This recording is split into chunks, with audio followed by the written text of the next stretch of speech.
Unfortunate thing ఏంటంటే ఏ రాజకీయ party కూడా అది సాహసం చేయలేకపోతుంది. ఎవరు ఎందుకండి అంటే పవన్ కళ్యాణ్ గారు మిగతా రాజకీయ పార్టీలకి రాజకీయ నాయకులకి పవన్ కళ్యాణ్ గారు చాలా డిఫరెంట్ అనుకున్నాం. ఆయన కంపల్సరీ యువతరాన్ని ఆ పార్టీ కోసం కష్టపడాలని ఎంకరేజ్ చేస్తారనుకున్నాం. కానీ ఆయన కూడా ఆయనకు వచ్చిన 22, 24 ఎమ్మెల్యేల్లో కూడా ఎంతమంది యువతరానికి ఇచ్చారండి? పక్క పార్టీల నుంచి తీసుకొచ్చుకున్న వాళ్ళకి ఇచ్చారు కదా తప్ప ఇప్పుడు మీ పార్టీలో ఒక అనుకుందాం మేడం, అంటే నేను మీరున్నారని మీ పేరు తీసుకోవటం కాదు. మీరు కావచ్చు, కళ్యాణ్ దిలీప్ శంకర్ కావచ్చు, పోతిన మహేష్ కావచ్చు, మీరందరూ లేకపోతే మన తిరుపతి నుంచి ఆయన ఒకళ్ళు ఉంటారు, కిరణ్ రాయల్ గారు, మీరందరూ కూడా పార్టీని నిలబెట్టినాళ్లే. పవన్ కళ్యాణ్ గారు ఎంత ఉన్నారో మీరందరూ కూడా మీడియాతోనూ అందరితోనూ పోరాడి పార్టీ ఆ, మీ అధినాయకుడు మెసేజ్ని పంపిన వాళ్ళే మీరందరూ. కానీ మిమ్మల్ని గౌరవించుకోలేకపోయారు కదా మన ఎలక్షన్స్ లో. సార్, ఈసారి ఎలక్షన్స్ గౌరవ అగౌరవాలకు కాదండి, గెలుపు ఓటములకు కాదండి, రాష్ట్ర అభివృద్ధి కోసం. ఈరోజు నాకు సీట్ ఇస్తారు, కానీ నాకు పెట్టడానికి డబ్బు లేదండి. అదే రకంగా నాకు అక్కడ అసలు ఏం చేయాలో నాకు తెలియదండి. మీరు ఒక సబ్జెక్ట్ కాన్స్టిట్యూషన్ ఇవ్వండి, ఒక ఆర్టికల్ 14 గురించి మాట్లాడమండి, 19 గురించి మాట్లాడమనండి, తప్పుని ప్రశ్నించమని నేను చేస్తా.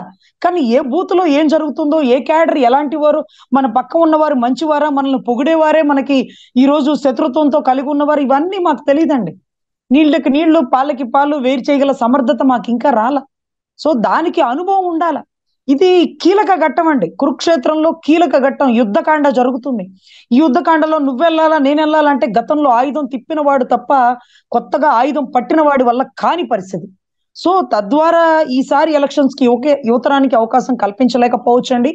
కానీ యంగెస్ట్ పార్టీ అని చెప్పేది మా అధినాయకుడు కూడా చెప్తాడండి పలుమార్లు.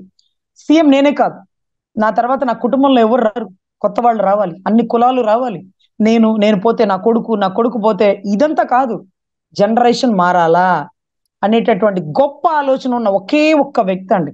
ఆ ఆలోచన ఏ పార్టీ అధినాయకులకు కూడా రాదండి. దాంట్లో మేము ఎప్పుడు లాల్ సలాం అని ఒక కమ్యూనిస్ట్ వాదిగానే చూస్తానండి. నాకు కూడా కండువా కప్పుకోవడం ఇష్టం లేదండి, కానీ ఒక కమ్యూనిస్ట్ ఆదేశాలు ఆయనకున్నాయి కాబట్టి ఆయన ఆదర్శాలు నచ్చి ఈయన ఈరోజు మనస్ఫూర్తిగా పార్టీలో చేరడం జరిగిందండి.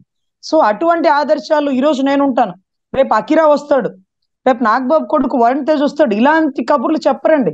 నా తర్వాత ఒక బీసీలకు వస్తుంది, నా తర్వాత ఎస్సీ మహిళలకు వస్తుంది, నా తర్వాత ఇంకొక మహిళకు వస్తుంది, అంతే. సీఎం సీటే నా సొంతం ఏంటి, నా కుటుంబం ఏంటి, పొద్దుగుకులు వారసత్వం, వీళ్ళు పోతే వాళ్ళు పోతే వీళ్ళు అనేదానికి లేదండి. సో ఇటువంటి పరిస్థితుల్లో అన్న ఈ నిర్ణయం ఎందుకు తీసుకోలేకపోయాడంటే, ఈసారి ముళ్ళుని ముళ్ళుతోనే తీయాలి, మల్లెపూతో తీస్తే రాదు, అంత టైం కూడా లేదు. మళ్ళీ తేడాబడి నువ్వా నేనా అని పోట్లాడుకుంటే మధ్యలో ఇంకొకటి దూరేస్తాడు. అవినీతి రాజకీయాలకి అంతమొందించాలంటే అనుభవజ్ఞులే ఉండాలంటూ ప్రధాన పాత్రని వాళ్ళకి అర్పించారే గాని ఈరోజు వాళ్ళు గెలవాలంటే మేం జెండా పట్టుకొని ఇలా గర్జించకపోతే గెలుస్తారా అండి?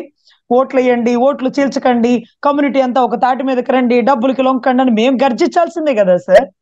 సో మేము గర్జించి వాళ్ళని గెలిపించినా రేపు నెక్స్ట్ ఎలక్షన్స్ కి ఖచ్చితంగా ఆపర్చునిటీ ఉంటుందనే ప్రతి ఒక్కరు ఎదురు చూస్తాం. ఒకవేళ ఆపర్చునిటీ ఉన్నా లేకైనా పార్టీ సిద్ధాంతాలకు పనిచేసే వాళ్ళు ఉంటాం, అలా చేస్తాం. సో ఈరోజు ఆదర్శాలు ఉంటాయి, అవకాశాలు ఉంటాయి, పరిస్థితులను బట్టి వెళ్ళిపోయే వాళ్ళు కూడా ఉంటారు, వాళ్ళని కూడా మనం ఏం తిట్టకూడదండి. ఇక్కడ అవకాశం లేదు, వాళ్ళు ఇన్ని సంవత్సరాలు అవకాశం కోసమే పనిచేశారు, అవకాశం లేదు కాబట్టి వెళ్ళిపోయారు. కానీ వెళ్ళిపోయాక ఇక్కడ బూతులు తిట్టడం, ఇక్కడ పార్టీని కించపరచడం, ఇదంతా కరెక్ట్ కాదు. చాలా మంది టీడీపీ నుంచి కూడా బీజేపీకి వెళ్ళిపోయిన వాళ్ళు ఉన్నారండి. సీఎం రమేష్ గారు లాంటి వారు, సుజనా చౌదరి గారు లాంటి వారు కొంతమంది ఉన్నారు. వాళ్ళే వెళ్ళిపోయాక పార్టీని బూతులు తిట్ల. ఒక ఒక మంచి అంటే ఒక మ్యూచువల్ రిలేషన్స్ లో విడిపోవాలి, ఒక మంచి రిలేషన్, ఫ్రెండ్లీ అట్మాస్ఫియర్ లో, నీకు నాకు కుదరలేదు, నీకు ఇక్కడ సీఎం ఇవ్వడం రాలేదు, నేను అక్కడ ఇచ్చుకుంటాను, ఆ రకంగా విడిపోయి ఒక మంచి రాజకీయ ప్రస్థానం చేసుకోవచ్చు అండి. సో అంతేకాని ఇలా గొడవ పడి బూతులు తిట్టుకోవడం, మీకు ఎందుకు సీట్ ఇవ్వలేదంటే, ఈ రోజు మాకు సీట్ అయితే ఇస్తారు, గెలవగలమా అండి? మాలాగే గర్జించే వ్యక్తి బహుశా మీ అందరికీ తెలుసు, సంపత్ నాయక్ ఉన్నారు, మీకు ఐడియా ఉంది కదా. అవును. తెలంగాణలో సింహ గర్జన లాగా గట్టిగా వినిపిస్తాడు, నాలాగే ఉంటాడు, అక్క అక్క నాతో కూడా మాట్లాడతాడు, ఆయనకు కూడా సీట్ ఇచ్చాడు. కనీసం 2000 ఓటింగ్ రాలేదండి, పంచడానికి డబ్బు లేదండి, ఒక ఇల్లు అద్దెకు తీసుకొని అక్కడ ఉండి పార్టీ ప్రచారం చేశారండి. యువతరానికి పవన్ కళ్యాణ్ గారు ఎప్పుడు అవకాశం ఇస్తారండి, కానీ ఇక్కడ ఆంధ్ర రాష్ట్రంలో టెస్ట్ చేసే పరిస్థితి లేదు, ఒకసారి చూద్దాంలే అనుకునే అవకాశం లేదు. ఇది చిట్ట చివరి పరిస్థితిలో ఉంది. ఇక రాష్ట్రాన్ని కొన ఊపిరితో ఉన్న రాష్ట్రాన్ని కాపాడుకోవాలంటే సీనియర్ డాక్టర్ అవసరం సార్. ఇంకా కూడా జూనియర్ డాక్టర్లు పంపిస్తారంటే ప్రాణం పోయే పరిస్థితులు ఉన్నాయి. సో అందుకనే ఈసారి యువతరానికి అవకాశం కల్పించలేదండి. నెక్స్ట్ టైం ఖచ్చితంగా 33% రిజర్వేషన్ ఉంటుంది, లేడీస్ కి అవకాశం ఉంటుంది, యువతరంలో మీరు చెప్పిన ప్రతి ఒక్క పేరుకి ఉంటుందండి. మీ క్లారిటీ ఆఫ్ థాట్కి మాత్రం హ్యాట్స్ ఆఫ్ అండి. డెఫినెట్గా ఏంటంటే ఈ వీడియోని జన సైనికులు అందరూ కూడా చూడాలన్నమాట. ఎందుకంటే జన సైనికుల్లోనే చాలా మందికి ఉన్న డౌట్ ఇది. అంటే మాకు మన పవన్ కళ్యాణ్ గారు ఎందుకు గౌరవం ఇవ్వలేదు, అంటే పక్క పార్టీ వాళ్ళని ఎందుకు తీసుకున్నారు అన్న దాంట్లో మీరు చెప్పిన ఎక్స్పీరియన్స్ నిజంగా యాప్ట్ అండి. ఈ రోజు ఉన్న సిచ్యువేషన్కి అది కరెక్ట్ అనమాట.